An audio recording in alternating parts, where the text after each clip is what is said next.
Good evening. I am Joji Sugawara, Vice President of HGPI. Thank you very much for attending the conference towards a healthier planet, integrated strategy for climate change mitigation, adaptation, and public health in national health systems. We face the climate change issues. This is more than the environment issue. It has a direct impact on our health. According to the Antonio Guterres last year, he said that we are now in the era of global boiling because of elevated temperature. Today, we are going to focus on the impact of climate change on health, focusing on the climate change mitigation adaptation in the national health systems in different countries. We will hear about the greener NHS in UK and also the French the activities we hope to learn so that Japan can find new possibilities so that Japan can also realize carbon neutrality. Before we start the meeting, we have some information. We have simultaneous interpretation for today's meeting.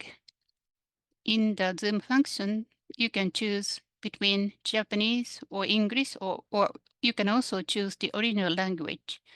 Please use a channel that would suit your need. As we did in the other symposium, the recording and taking the screenshot of the screen and also recording the audio are prohibited. For the second half of the program, toward the end, we are going to have a Q&A session. So we have made Q&A function available. So whenever you have your question, please put it in the Q&A section. Before we start the conference, let me talk about HGPI. It was established in 2004. This is the nonprofit health policy think tank. This is our 20th anniversary. We hope to realize multi-stakeholder discussion about the health policies through the good participation by the civic society. We have received support from diverse people. Also, we NPO, but we feel that it's been a great achievement for that we are celebrating the 20th anniversary today. With this symposium, we hope that you are going to find interest in our activities. Today, in this seminar, we will focus on the planetary health. And 2 years ago, myself, together with my colleagues, we have started this project named Planetary Health. This year, 2024, we have this conference as the first activity, but last year, as Japan hosted G7, in relation to G7, we had various activities, and also at the General Assembly of United Nations, and also in the area in relation to the Environment Ministry of Japan, we've had a lot of collaboration. If you're interested, please come to the website of HGPI. We have information available both in English and Japanese.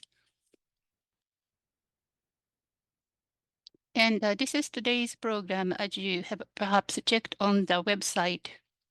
So after my explanation, we have the pleasure of having the opening message in video by Vice Minister, Mr. Hamachi.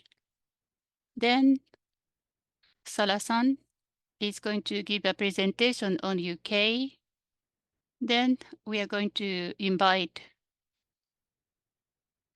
Ellen for her presentation on France.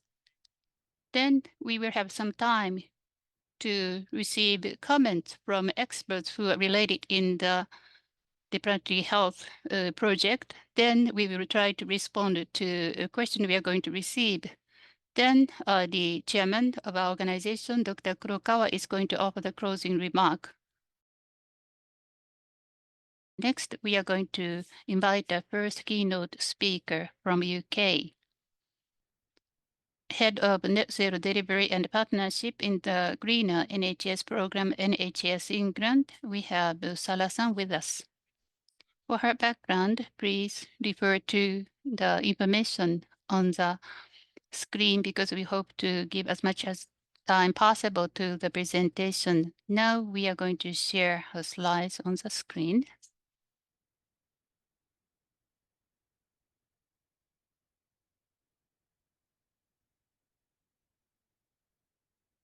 So Sara-san, could you start? Hi, everyone. Can you hear me okay? Great. Okay. Hi, everyone. So I'm very happy to be here today. It's really exciting to be discovering other health systems, other countries, and how different countries are tackling this big challenge that is climate change for healthcare. So as was just said, thank you for the kind introduction. So I come from the NHS in England.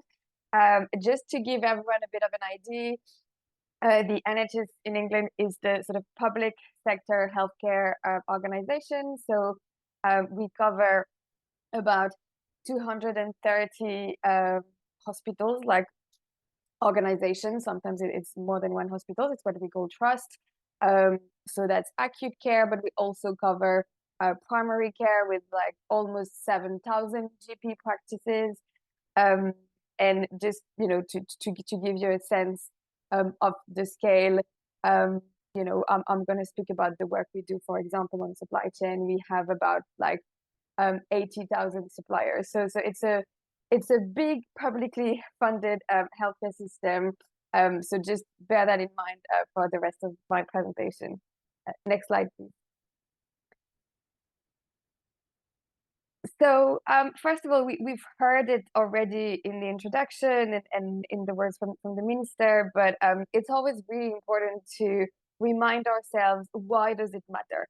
Why, as a healthcare systems team, we care about climate change?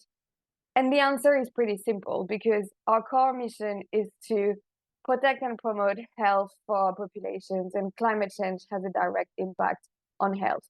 So on this slide here, you can see a few examples. You know, we know the impact of air pollution on health. We know the impact of, you know, new disease, the water quality, that sort of things. We also know the impact of extreme heat. We heard about it, but just to give you an example, in the UK in 2022, we had an extremely hot summer, and during the heat wave, it is estimated that, you know, about maybe 3,000 excess deaths were accounted for because of the heat among the over 65. So climate change is already having an impact. It's not something that's going to happen in the future. It's already something that's happening now. Climate change is also impacting our ability as a healthcare system to deliver healthcare. You know, you can think about what an A&E service looks like in the middle of a heat wave, or for very, very cold weather, like in the middle of the winter.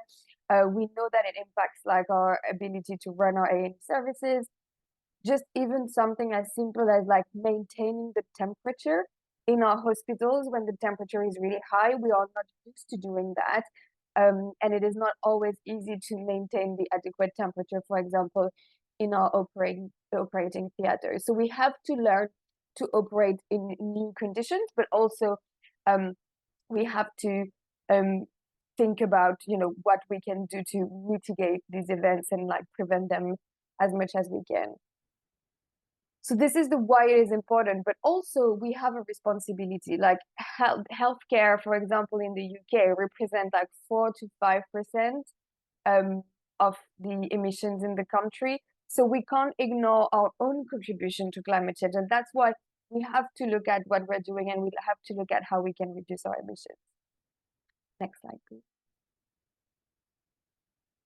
So this is why the NHS has been working on these topics, and so we came together as an organization in 2020 with all of our trust, and to commit to reaching net zero carbon.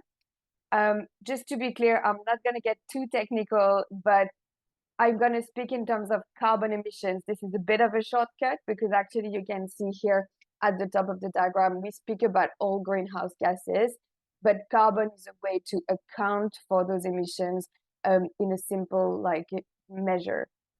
So in the NHS, we have looked at all of the emissions that happen for us to function as a system, and we've divided our target into two.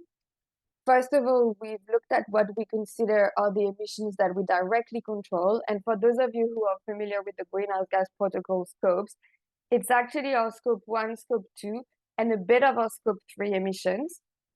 And so on this scope that we call the NHS carbon footprint, we've committed to reaching net zero by 2040. And then we've looked at all of our emissions and especially everything we buy. So all the emissions that happen in our supply chain. And on that extended scope, we've committed to reaching net zero by 2045 because we think that these are emissions that we can influence. So these dates might sometimes feel a bit far away. And we also know today, the science is very clear that it is important to have interim targets, to have near-term targets. And so that's why we also have targets for 80% reduction by 2028 for the first scope and by 2036 for the second scope. Next slide, please.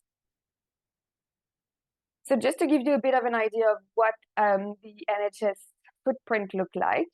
So as you can see, those direct emissions I was talking about, they're in light green here. And as you can see, the majority of the emissions are in blue and are in our supply chain. So it's in everything we buy. You can see the very important proportion of that medicines represent on our footprint and medical equipment. And then the things that you would expect, the energy and the travel. Next slide, please. So nationally, this is how our program is structured. So basically, the way this has been defined is that, we've thought about what is the normal way a healthcare system operates or a hospital operates, right? There is a function which is about, looking after the estates. There is a function, there's a pharmacy function that's looking after medicine. There's a procurement function that's looking at everything we buy and how we buy. There's a food and catering function. And so that's why we've defined these areas, because we really wanted this program to be embedded into the core functions of the NHS. We didn't want, net zero and greener NHS to be something on the side, something to think about on top of everything else. It had to be fully embedded and integrated. So that's how we've structured our work streams.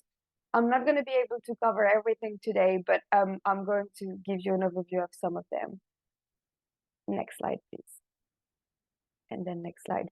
So on estates and facilities, as you can imagine, a lot of the work is around the energy that we utilize and how to make our buildings more energy efficient. So this can be looking at the source we use for heating, and also looking at renewable electricity. I really like this picture at the bottom of the slide. They call it Field of Dreams, which is a very poetic name. It is a field of solar panel that has been installed just next to Castle Hill Hospital in Hull. And basically with that generation of electricity, it covers all of the need of the hospital, which is a pretty good thing. It's also interesting when we think about renewable, in the UK, energy price has increased massively these past 2 years. And so actually the return on investment of solar panels have been much quicker than even what we hoped for. So also some co-benefits beyond just carbon emission. Next slide. And then next slide. So on travel and transport, this covers a range of things. When we talk about travel and transport, we talk about, the goods that are being transported between different sites. We also talk about patient transport, so ambulances, for example. But we also talk about the commuting of our staff and how our patients come to our sites. So that covers really a range of vehicles and of type of travel and transport. So we've defined this roadmap, which basically shows like what our interim targets are in terms of having ultimately a completely net zero fleet. So we want that all of the vehicles that are owned or leased by us become all like zero emissions. And we want that also for our ambulance, which will take a bit more time because, you know, we have like specifications for our ambulance, but we already have prototypes that are being used at the moment. And then we're also looking at how our staff and patients come to our sites. And so we want to encourage active travel, but also public and shared transport. Next slide, please. So medicines, as I mentioned, is a very important area. And you might wonder why it is split into two boxes. So that's because out of all of the medicines, we've looked at two groups of medicines which we consider have direct emissions. I'll come back to that, but those are like anesthetic gases and metered-dose inhalers. And just those two groups of medicines represent 5% of all of the NHS carbon emissions. So it's a very targeted effort, but that can have like a massive impact. And then there's another 20% that is in blue here because those are emissions that don't really happen within our walls, but there are emissions that happen before the medicines get to us in the manufacturing process and in the transport. And that represents just for medicines 20% of our footprint. So again, a very significant area. Next slide, please. So I want to start with anesthetic and inhalers. They're very different products. So anesthetic gases, there's different ones, like there's volatiles. You can see here on the right-hand side.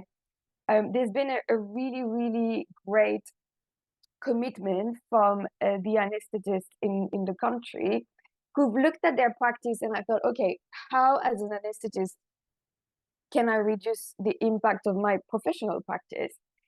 And so they realized that part of the gases they were using to anesthetize patients, actually, one was much more carbon intensive and had a way higher global warming potential than the others. So that gas is called desflurane. It's the dark blue line here on the right. And so actually, it doesn't have significant clinical benefits compared to alternative, for example, sevoflurane. And most patients can absolutely receive sevoflurane instead of desflurane. And so what they've done is like they've really mobilized as a community and have completely like made a change. There's also like some changes in practice with some anesthetists using more intravenous anesthesia. And so you can see this really like quite impressive. And I can say that because, you know, it's not just my work, it's the work of a really like a big community of anesthetists. But it shows how actually when a community of clinical colleagues mobilize, you can actually get a reduction really, really quickly. And so this bar chart that you see on the right is the bar chart of like an anesthetic gases emissions since 2018 compared to last summer. And you can see the reduction has been very quick and very steep. Another group is inhalers. So you know, like the inhalers that we use for asthma and for COPD. There are different types of inhalers. Some inhalers use gas to propel the medicine into the lung. So those inhalers are called metered-dose inhalers. You know, sometimes they're called puff inhalers. There's the one that, you know, make a sound when you use them. And the gas, so it's not the medicine itself, but the gas that is used in these inhalers also has a global warming potential. And inhalers alone represent 3% of the NHS footprint, so it's very significant. And so what we know is that actually for most patients, a dry powder inhaler, so an inhaler that is based on a powder rather than a gas, is actually as effective, if not better. And so we've worked with our clinicians, we've worked also with the patient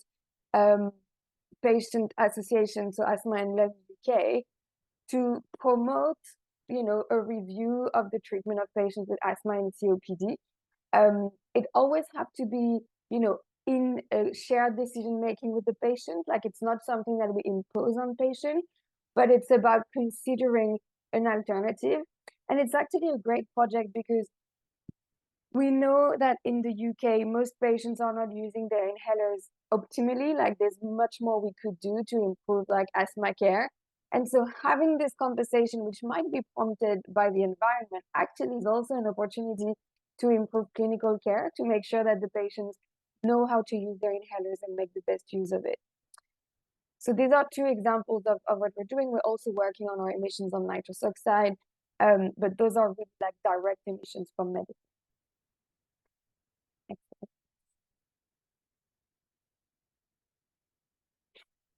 So I mentioned there's the 5% and the 20%. So there's a lot to do on the 20%. We engage a lot with our suppliers, and I'll come back to that.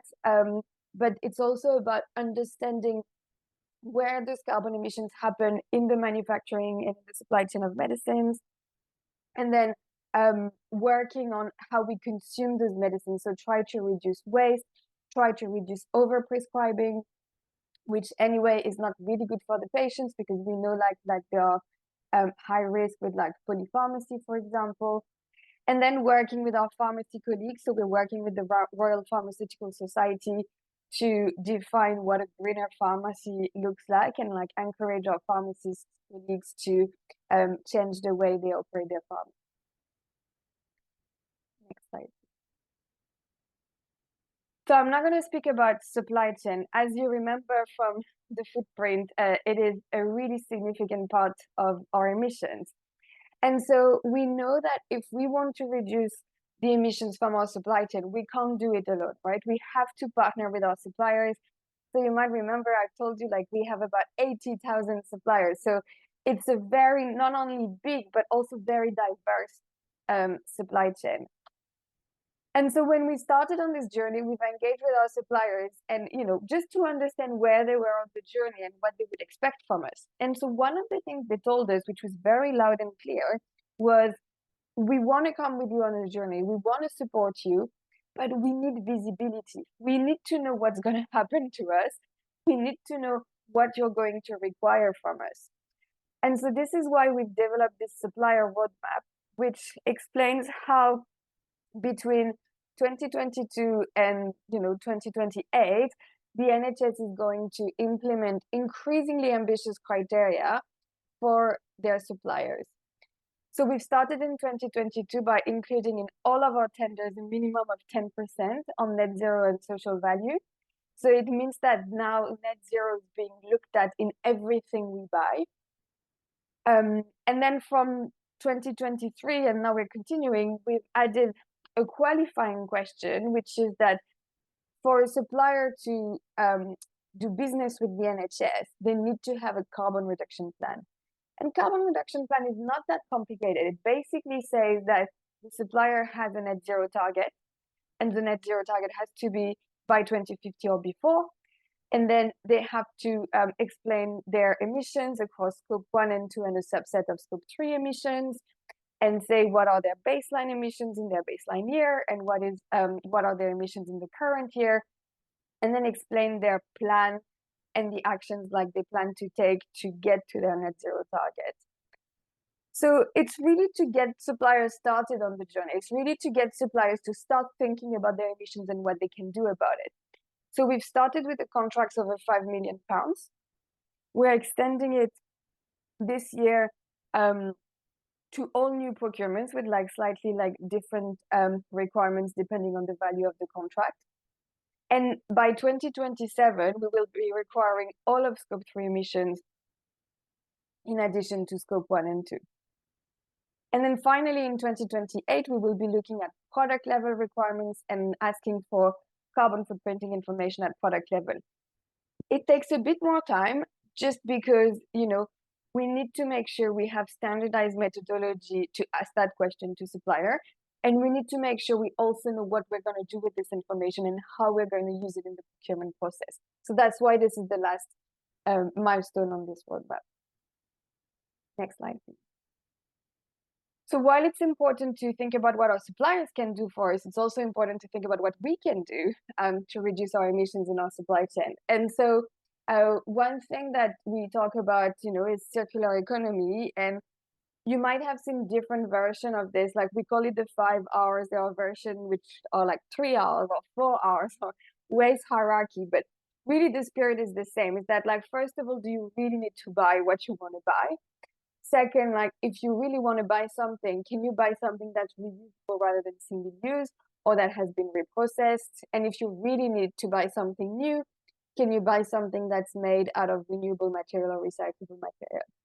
And so we've started like piloting these principles on like specific types of items. So for example, around sterile gloves, that was like a really exciting project where actually just by applying existing recommendations, we've massively reduced the use of sterile gloves. We're looking at the use of reusable personal protective equipment, how we can help with the manufacturing of medical devices, or like simply how we can make sure we rationalize the surgical instrument set to avoid waste. Next slide, please. So I won't spend too long on research and innovation, but just to say that this is a very, very important part of the program, because while we have a pretty good idea of what we need to do this sort of next few years, we also have a good number of questions, and we also have areas where we're not completely sure how we're going to solve our emissions. And this is where research and innovation comes in.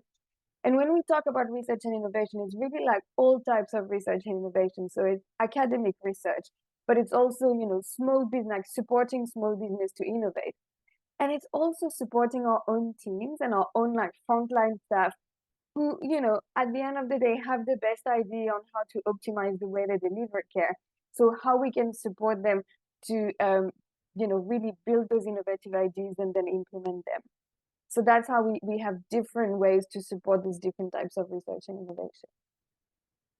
Next slide, please.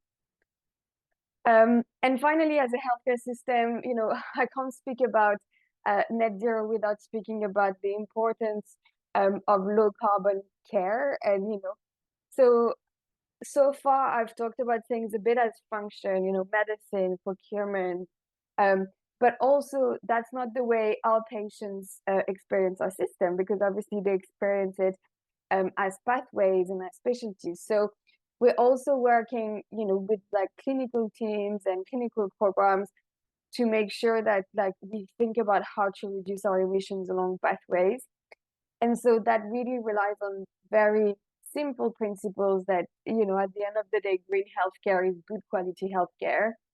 And so we want to care for our patients, you know, in settings that are as low carbon as possible. We want our system to be efficient. So we want to deliver the right care at the right place at the right time. A low carbon health system is also a system that, you know, focuses a lot on prevention rather than curing disease. So trying to prevent the disease from occurring. And then, you know, all of this is enabled by a system change where, you know, we enable our clinicians, we enable all of our workforce to understand and be aware of the emissions and be able to embed it in everything they do. So speaking about our workforce, you know, they are the ones who make this possible. And at the moment, you know, this is something we survey regularly. We have 9 in 10 of our staff that support the NHS taking action, and that's really important. Next slide, please. In terms of practical implementation, each one of our trust and each one of our integrated care board, which is the sort of local health system, also have their own strategy, which we call a green plan, which is a 3 to 5 year plan around how they're going to implement those priority actions in their local system. And they also have a board level person who's responsible for net zero. Next slide, please. Don't have much time to cover, but basically it's also very important to have data to enable the program. The data doesn't have to be perfect. Sometimes, you know, we hear about people who want to perfectly understand their emissions before they start taking action. You don't need that. Like, you don't need to have perfect data. A lot of this is based on modeling and assumptions, but it is important that you track your progress. It is important that you define KPIs that enable you to see that actually what you're doing is having an impact. And so we report annually on our emissions, and we also have a dashboard that updates monthly on how we're doing on our key indicators. And just to finish and say that I'm really, really glad to be here today, because I really believe that international collaboration is really critical on this topic. We are part of the ATACH, which is the Alliance for Transformative Action on Climate and Health, that is led by the WHO, where more than 70 countries have already committed to a more sustainable healthcare system. We are also working in partnership with colleagues in the US to think about how we can align our procurement standards to really accelerate our efforts on our supply chain. And I mentioned to standardize our methodology, and so that's also something that we're doing, for example, on medicine, to try and come up with a standard to agree on the best way to measure environmental impact of medicines and then implement that standard. That's it for me. Thank you very much.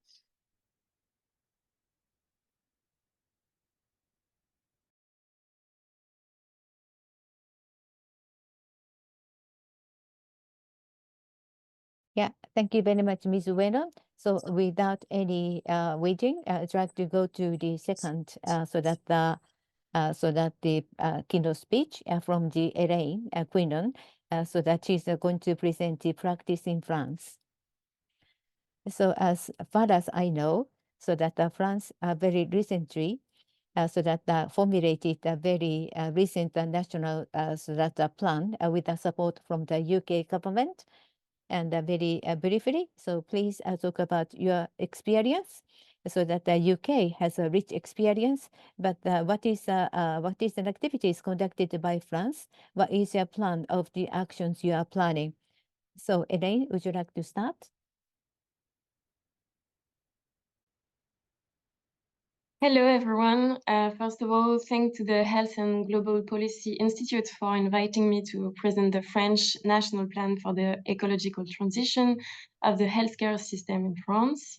We are very pleased in the French government to be able to share insights into the past year, which marked a major change in terms of ecological transformation. I work at the Ministry of Health in the department that handles healthcare supply. And I would like to thank Sarah for her very interesting intervention. And take this opportunity to mention that France has drawn a lot of inspiration from what the greener NHS has implemented. Sarah is one of the experts identified by the French government to guide our own efforts. And sorry for my French accent. I hope you will hear me well. Next slide, please. Thank you. So the environmental consequences go beyond the carbon footprint. But I will start by sharing some figures for France, which are not very different from country to country, as you can see. In France, 8% of the country's greenhouse gas emissions are caused by the healthcare system at large, including hospitals, medical services, but also health industries. And 55% of these emissions are caused by the pharmaceutical and medical device sectors. About 700,000 tons of waste are produced annually by healthcare facilities, and the water consumption is really high because it's around 1,000 liters per patient. Additionally, other forms of pollution may be triggered, such as groundwater pollution, due to the use of certain pharmaceutical products. But I won't be too long on this part because Sarah already told a lot about it. So next slide, please. Thank you. Just to say that it is important to note that on-the-ground actors did not wait for the French government's roadmap to engage in these issues and make ecological changes in their daily practices for many years now. And for example, several maternity units in France had already implemented charters or eco-responsible best practices for their professionals. So there is something going on everywhere in France and in every hospital. So that was very good for us to know that. Next slide, please. And the former French Prime Minister announced in October 2022 the creation of a decarbonization plan for the entire society. It is in this context that the Ministry of Health decided to establish an interministerial task force to lead this reform. A first meeting with 4 ministers at that time took place in May 2023 to inform the entire health sector, about the publication of the roadmap. Next slide, please. And a second ministerial meeting was also held in last December, to announce new measures, particularly focused on healthcare products, but I will come back to that later. And this time, all sector representatives, institutions, federations, etc., signed a contractual document reflecting their respective commitments. So now, the roadmap, please move to the next slide. The commitments of the public authorities were recorded in a document published in May. The government's objective is to reduce greenhouse gas emissions by 5% per year to achieve a carbon neutrality in the sector by 2050. We hope it can be before that, but that's the main goal. We have around 60 commitments listed, and they are currently being implemented by the minister's services. Another ministerial meeting will take place by next summer, to review the sector's progress in terms of ecological transition. And unfortunately, our roadmap is not yet translated into English, so I can't invite you to read it online, but we will try to do it soon. Next slide, please. So the roadmap is structured around several priority action areas. I am going to focus on certain measures of the roadmap exclusively. But the first axis is dedicated to governance. We decided, such as UK, to join the World Health Organization's Alliance for Action on Climate Change and Health, ATACH. And we also announced the creation in France of a free tool to help public and private hospitals to calculate and elaborate their carbon footprints and track their energy consumption or other consumptions, to have a good idea of their consumption. The second axis is dedicated to buildings and energy consumption. We have recently funded several renovation projects of hospitals and created new positions in hospitals. And I will come back on the next slide on the creation of these counselors' positions. The third axis, which was added in December, is dedicated to the decarbonization of health products and industry at large. We are developing a carbon calculation methodology for each drug. It will then allow us to create a carbon score to compare drugs based on their ecological impact. We will have the methodology will be we hope finished around next summer. And a similar methodology should be developed in the coming months for medical devices. The fourth axis is dedicated to hospital supply to make it more sustainable. We have launched an online platform that guides buyers toward eco-responsible products, but we have other works going on. The fifth axis is very specific as it introduces a relatively new concept, which is eco-responsible care. We are working to define what is an eco-responsible or an ecological care, while ensuring that the quality of care is never compromised. This involves, for example, recommending practices to doctors so that they question the relevance of their care and consider reducing some prescriptions when unnecessary. Sarah told us how professionals can engage on collective actions, such on anesthetic gas. And we think that it is very important to have collective groups that can work together with doctors and the administration to go forward. The sixth axis is dedicated to sector waste.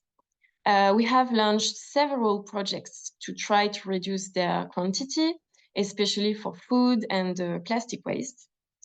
To reduce the sector's waste production, the dematerialization of certain drug box leaflets is planned for this year in France. And a transformation of this magnitude in ecological terms could not take place without the support and the cooperation of healthcare professionals.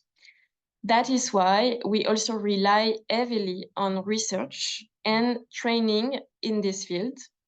I will come back to this axis on the next slide. We will try to transform, yes, thank you. We will try to transform the sector's fleet of vehicles in the coming year, such as the UK. We have started providing a financial bonus to healthcare transporters who choose electric vehicles. And finally, we are reflecting on the ecological impact of digital health. And we try to reduce the associated pollution of digital health. We particularly encourage the recycling and reuse of computer equipment. And next slide, please, this time. Thank you. So to conclude, I will go into more detail about 3 measures that seem particularly interesting and impactful, implemented in the recent months. The first is the creation of 150 new positions in the French hospitals.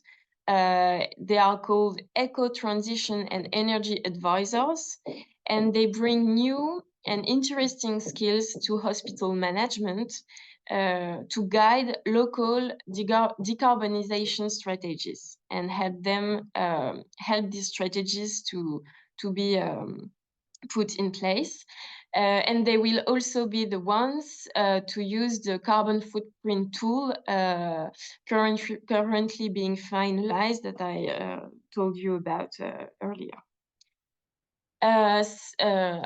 Since last July, we also have been offering free training for the leaders of healthcare and medico-social institutions to raise awareness of ecological issues and help them establish an ecological strategy for their local institutions.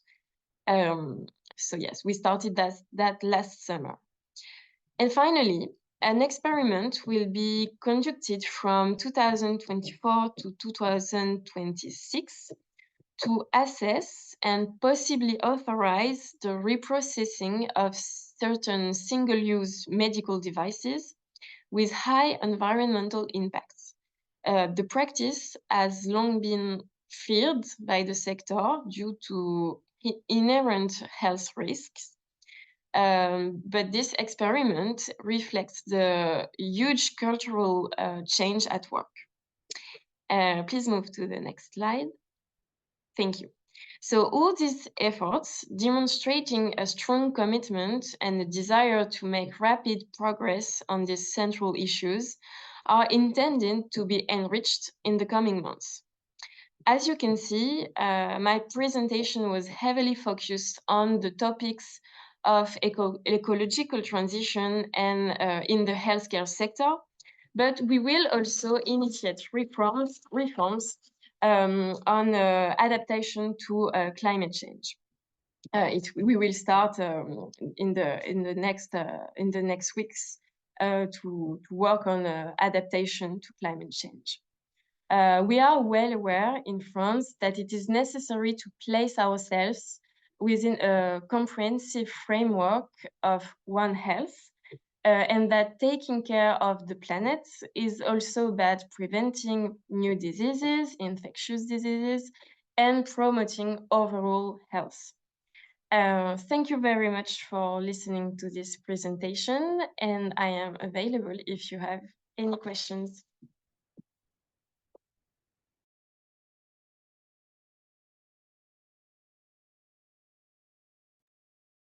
Thank you very much for talking about what France is trying to do right now, going through various trial and errors. We are waiting for the English version of your planning because that would make information more available to Japanese audience. We have about 20 minutes for Q&As. So we have received a question in the Q&A chat box, and if you can say to whom you're addressing your question, please note that. If you agree with the other questions, then please show that you agree by showing the sum up sign. First of all, for the Planetary Health Project of HGPI, we have Dr. Kashima of Hiroshima University, who is helping us as an advisory member. First, we are going to ask Kashima-san to give us some comments. Kaori Sensei. I am the Planetary Health and Innovation Center was started in Hiroshima University. I serve as the director of the center. Allow me to speak in Japanese. Thank you very much, Sara-san, Ellen-san, for wonderful presentation. As I listen to you, you are already in the implementation process, not staying in the planning stage. That's quite impressive because we feel the sense of urgency in Japan, and we could learn a lot from two of you. I actually have many questions, but I'm afraid I cannot monopolize the time because I know there are many others who are interested in your presentation. Please allow me to pick up. Japan is aging. A super age society is a Japanese society. And a healthy aging for the elderly is quite important when we think about the planetary health, because we want to think about how we can achieve both health for the elderly and the planet. But globally, we see the aging and the demand for the medical services will simply increase.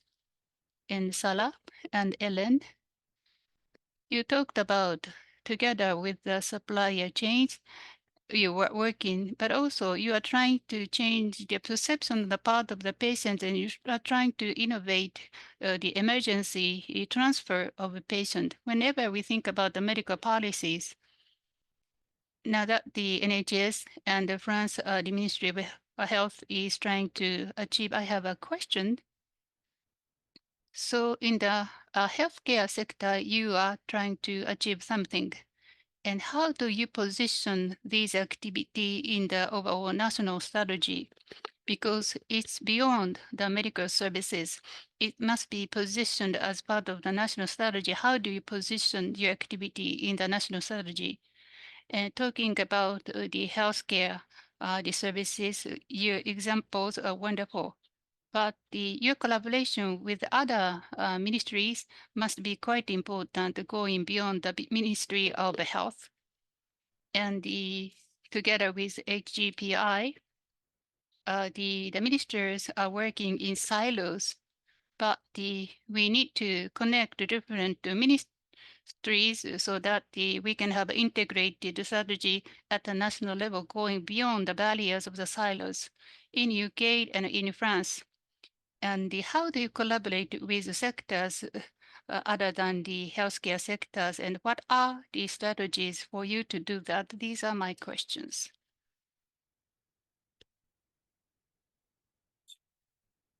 Sara-san and Helen-san, could you respond to Sara-san, could you please start?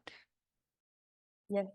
Yeah, that's a very important question, and it also like very interesting reflections around aging population and how, you know, like the point about prevention and about, you know, supporting people to age well will be really crucial.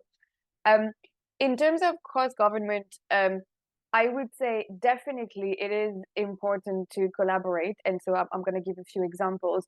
I would just caveat that by saying we shouldn't wait. As healthcare, we shouldn't wait for other you know, government departments to progress, because if we're all waiting on each other, then, you know, there are things where we have complete control and that we can get started. And, you know, like some of the examples we gave on anesthetic gases, for example, you know, it's a fully healthcare thing that we can address as a healthcare sector. Now, yes, it is really important to collaborate. I can think of a few aspects. For example, for the decarbonization of our estates, we do access funding from the government. So there is like a public decarbonization scheme that public organizations can apply to fund their heavy decarbonization projects. So this is something that is like a sort of cross-government initiative that we rely on. I would also say that on the supply chain questions, we also work very closely with the government. So a lot of like our requirements are actually building on requirements from our government. So for example, you know, what we've implemented around asking for a carbon reduction plan, there is a similar policy at the moment across the UK government to ask for a carbon reduction plan for contracts over £5 million. And so it's important that we align, because we don't want to create unnecessary burden for our suppliers. So we don't want, you know, the NHS to be asking for one thing and then other ministries to be asking like for, you know, different departments to be asking for something slightly different, because then that creates just like useless burden for our suppliers. So it's really important that we keep an alignment like this.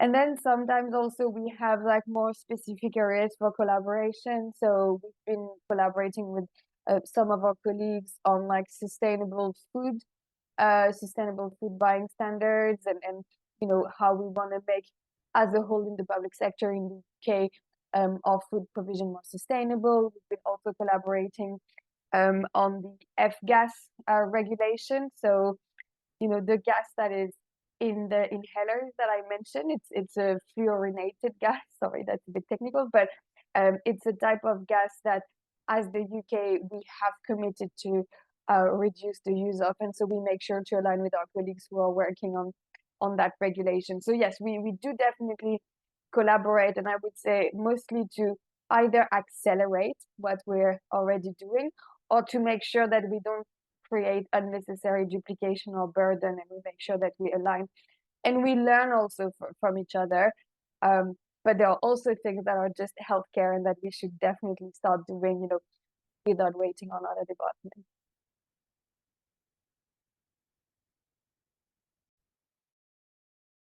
Thank you very much. Ellen, if you have a comment to what Kashima-san said, If not, we would like to proceed to the question and answer session. But Helen-san, if you have any comments, please. Yes, thank you. I completely agree with Sarah. I think we have the same idea that we want to find a balance between coercion, regulation, but also the engagement of individuals and industry. And everyone has to understand that it's not it should not be only a burden. It should be something that we collectively engage in, and that we if we work together, it will be easier. That if only the government comes and say you have to do this like that, and you have to. So that's why we developed many tools in France, and we tried to develop free tools specifically to help the sector to better understand its consumption of fossil energy, to help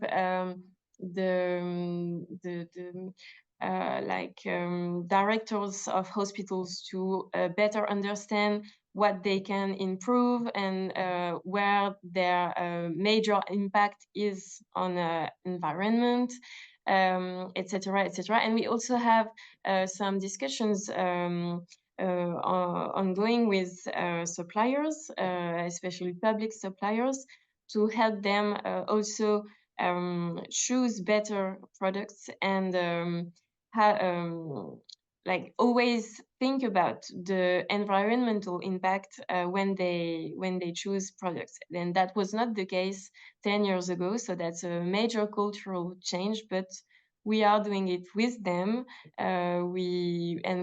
It's not the government roadmap. It is a governmental one, but it's been made with all the representatives and the sector to make sure that they understand what we do and why we do it. And it was very important for us to do it like that.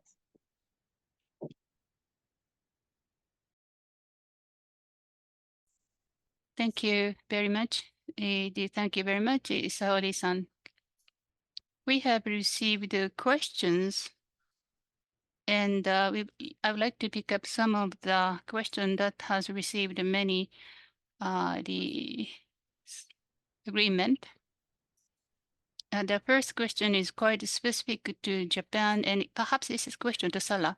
In Japan, as you conduct more medical the practices, there will be more payment made to the medical institution because for the pay for service. So it's quite difficult to give the incentive to the medical practitioners, although we hope to keep the services at the right level.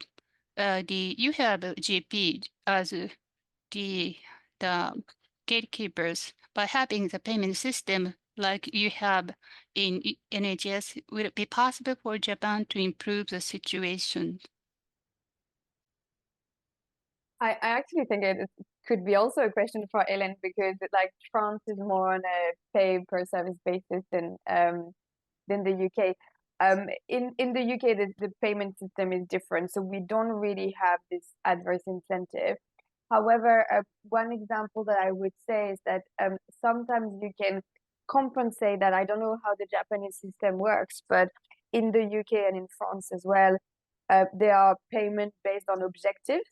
So in addition to the payment per activity, you also have additional payment if, for example, like you have, let's say, your diabetic patients have the right number of tests that they're supposed to have during the year, and so in the UK, for example, to support the work we were doing on inhalers, we have used an incentive mechanism like this, where actually primary care networks, so there are networks of GP practices, were rewarded for actually offering to their patients to move from metered dose inhalers to dry powder inhalers, or to offer, within the metered dose inhalers, like a lower carbon one. And it's been quite effective at, raising the profile of inhalers and like making people more aware. And on some of those indicators, we have seen like a big change thanks to the financial incentive. So sometimes that's the sort of tools we can use also to help support the change. And because also, you know, we have to recognize that sometimes these changes takes time. And so we need to support this time, right? And so the money is also here to fund the time from a nurse or from a GP to have the conversation with the patient. So that's the sort of mechanism we can think about.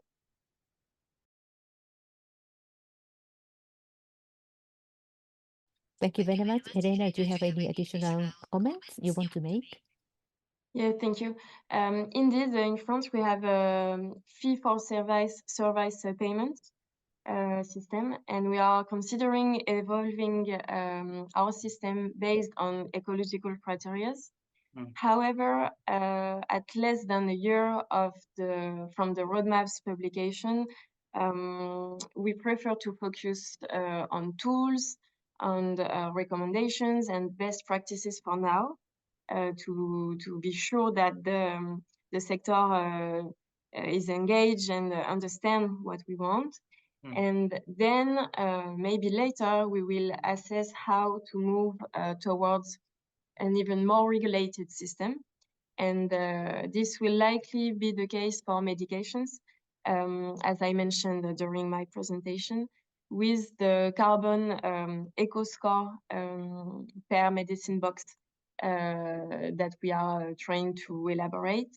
And because this eco score will probably have an impact on the price that the government will fix for each drug. So that's one of the things we are thinking about, but we are not yet sure that we will do that. So step by step for now, but it's a good question. It's very interesting.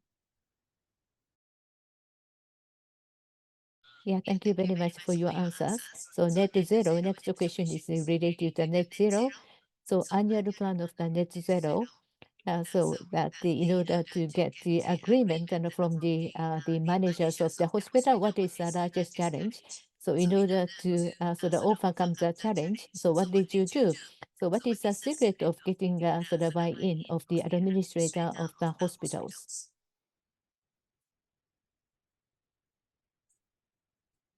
So would you like to start first?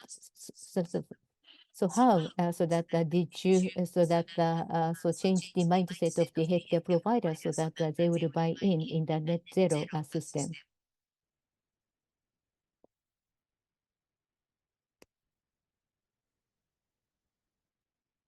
Sorry, Nacho, do you want me to start or Ellen?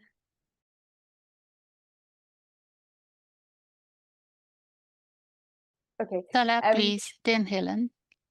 So first of all, I think, you know, people who work in the healthcare sector care about our duty and our mission, right? And I think that's the first motivation, let's be honest. Like it's that people understand the impact of climate change, you know, on their patients, on the population they're serving, but also just on their everyday job. You know, the examples that I mentioned about A&E during heat waves, or, you know, managing operating theater. So that's probably the first motivation, I would say. Then something that is also important is to show to those people all the co-benefits. So, you know, things like asthma care, you know, we've been trying to improve asthma care for years. And to an extent, we're just adding the environmental layer to it, but then it brings something new into those discussions. I mentioned also on the solar panels, you know, some of those projects, you know, for greener healthcare also have an opportunity for cost saving. And so that's also something that, you know, as an administrator, like you definitely care about maintaining like a good balance in your account. And so being able to demonstrate, you know, some of the work we're doing on reducing waste, for example, has immediate cost saving benefits.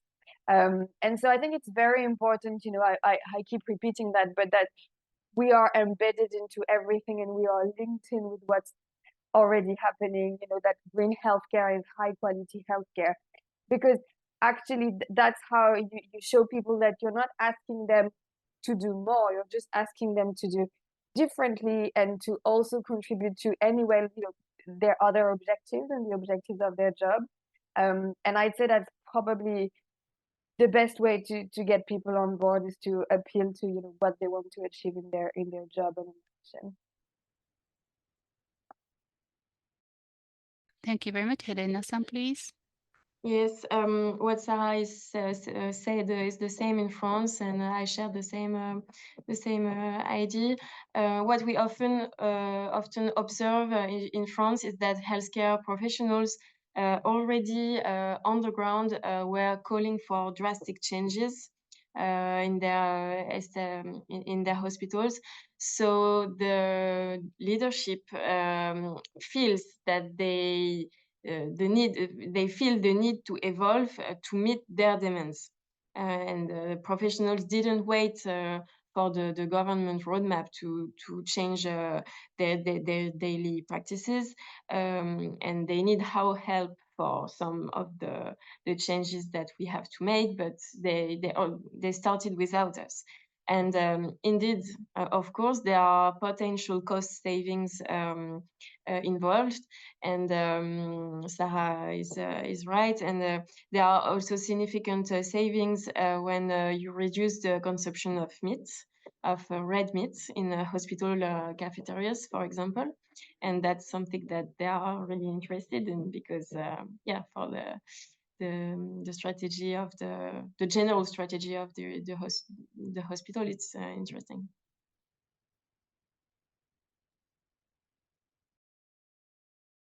Thank you very much. We have received so many questions. I think we have time to pick up 2 more questions. The next question is a question to Sarah-san. Toward net zero, among the steps, the prevention means that you're going to reduce the number of the patient number and the amount of the medical activities.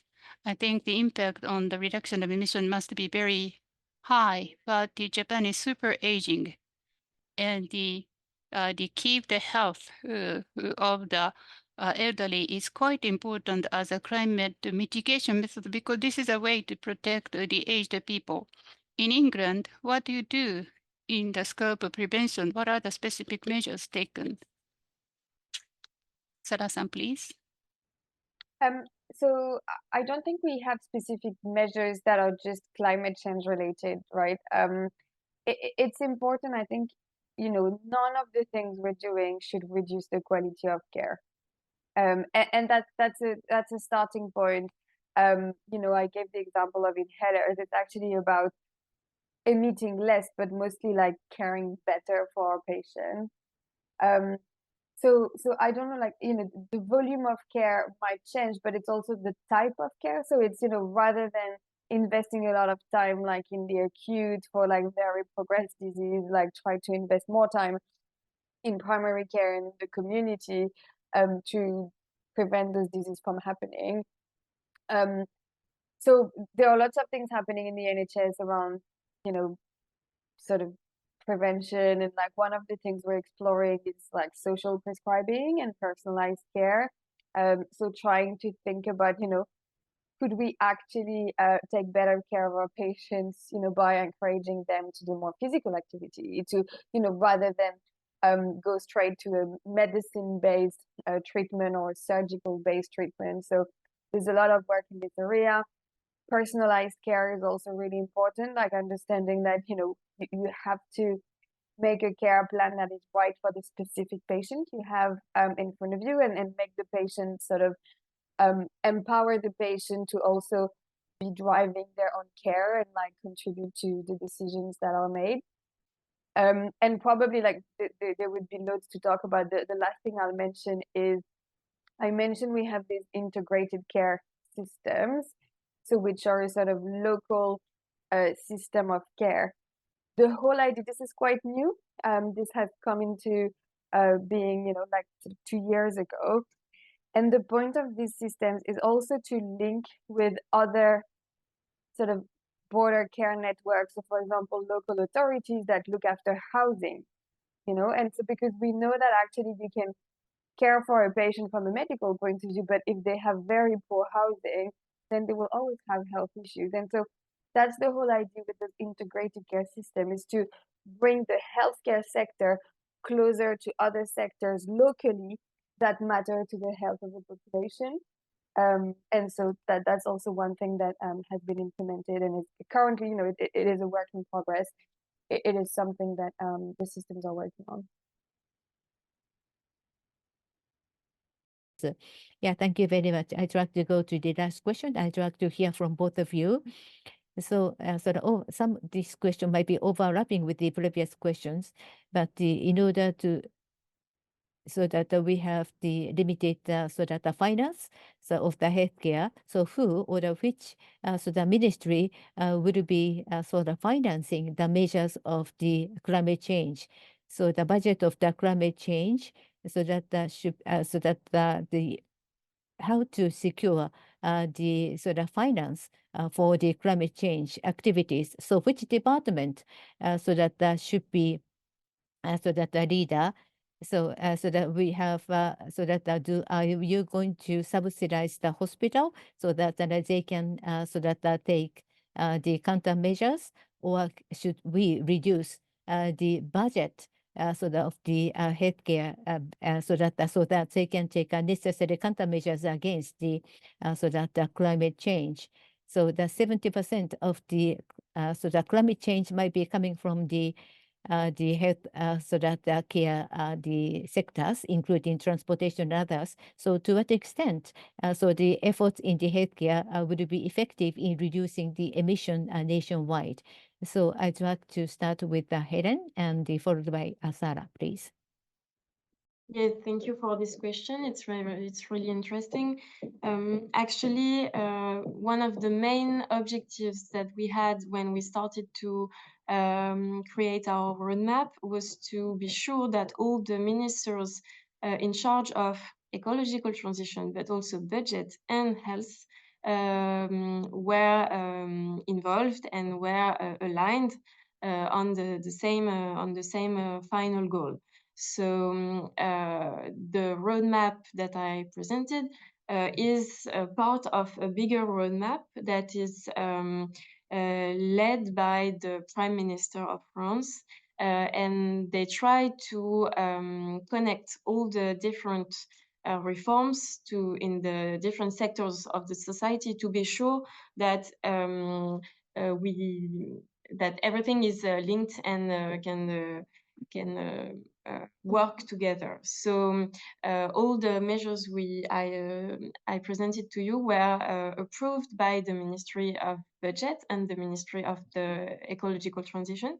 And that was really important for us to be sure that it was an interministerial reflection and thinking, and also that we would not be alone in this in the planning of this roadmap. And also specifically on the healthcare budget, and if we have to reduce the healthcare budget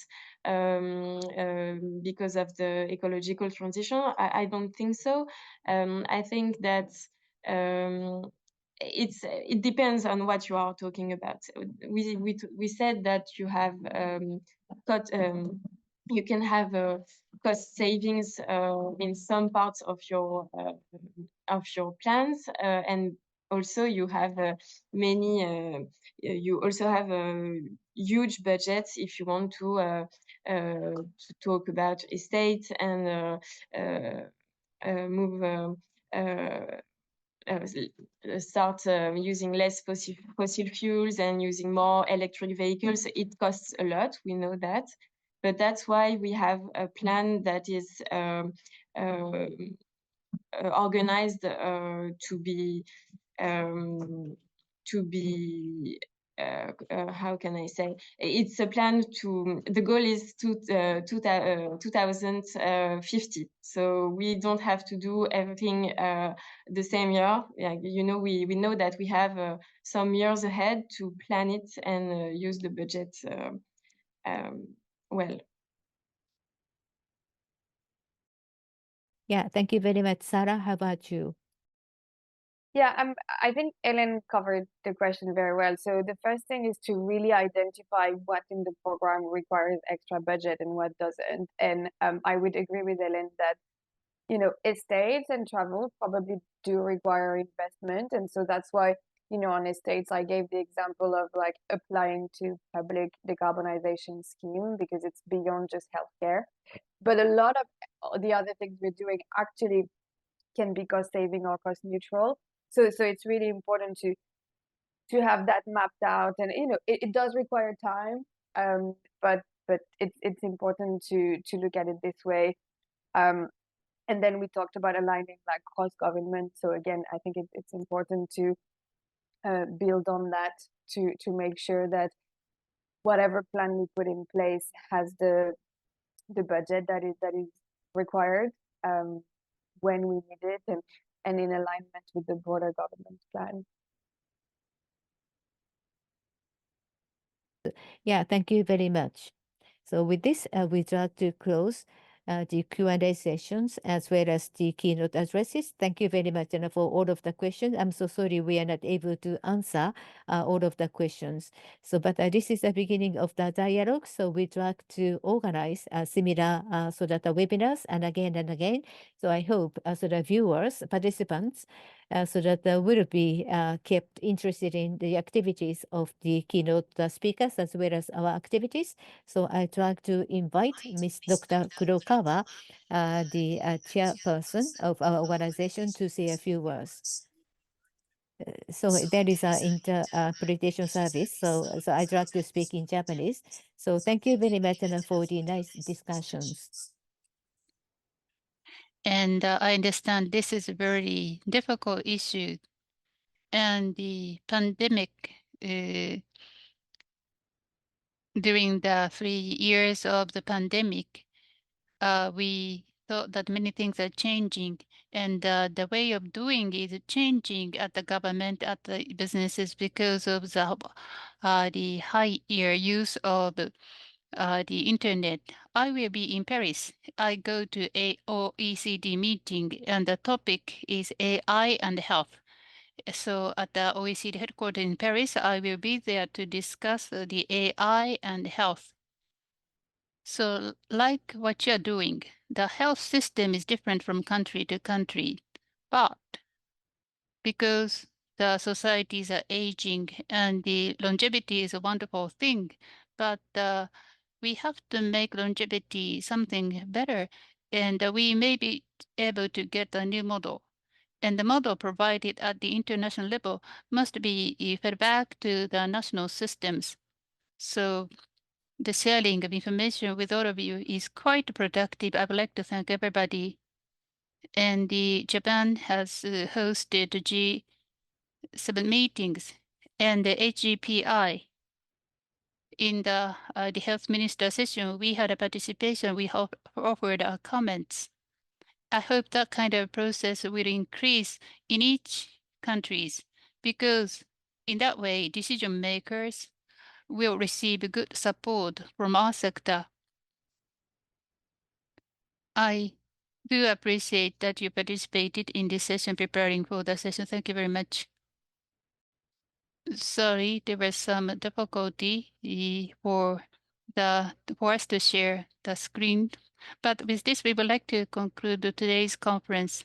Thank you. Thank you very much for staying with us late in the evening. I know that it's a very early in the morning for the key speakers. On the February the 16th, there is going to be a hybrid, the opportunity for us to think about the impact of the climate change on the healthcare system. We are going to make the program available online as well. Thank you again for participating in today's program. Thank you very much. With this, we would like to conclude the meeting.